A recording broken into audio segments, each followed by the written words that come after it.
నాగబాబు గారు ఆయన కుమార్తె నిహారిక గారు మ్యారేజ్ ఫెయిల్ అవ్వడం, ఆమెకి డివర్స్ అవ్వడం ఇదంతా మా వల్లనే.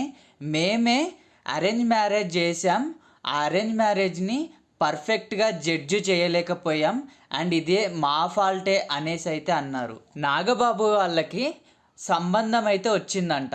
తర్వాతకి నిహారిక గారికి చెప్తే తను కూడా ఓకే అనిందంట. దానితో వాళ్ళు మ్యారేజ్ చేశారంట. కాకపోతే మ్యారేజ్ సింక్ అవ్వలేదు అనేసి అయితే అన్నారు. నేను వాళ్ళిద్దరూ విడిపోతాం, డివర్స్ తీసుకుంటాం అన్నప్పుడు కూడా ఏమీ అనలేదు.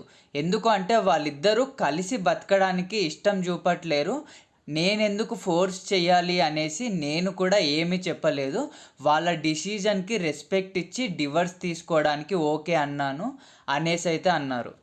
అండ్ అలాగే వాళ్ళు మ్యారేజ్ లైఫ్లో అయినా సినిమా లైఫ్లో అయినా వాళ్ళు సక్సెస్ అవ్వడం కాదు, ఫెయిల్ అవ్వడం కాదు, నాకు మెయిన్ ఇంపార్టెంట్ వాళ్ళు హ్యాపీగా ఉండడం. ఒకవేళ మనకి 100 కోట్లున్న ఏం లాభం, మనకి ప్రశాంతత హ్యాపీనెస్ లేకపోతే అనేసి కూడా అన్నారు.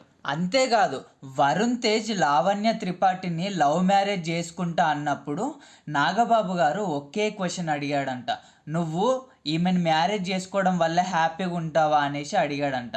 దానికి వరుణ్ తేజ్ నేను హ్యాపీగా ఉంటాను అనడంతో మ్యారేజ్ ఓకే అనేసాడంట. దాని తర్వాతకి ఒక్క మాట కూడా డిస్కషన్ వేరేది ఏం చెయ్యలేదంట.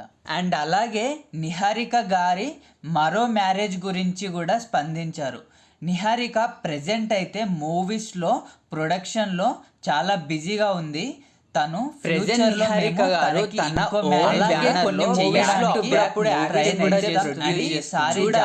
ఫ్యూచర్లో తను ఇంకో మ్యారేజ్ చేసుకుంటుందా లేదా, ఆ మ్యారేజ్ లైఫ్ ఎలా ఉండబోతుంది అని.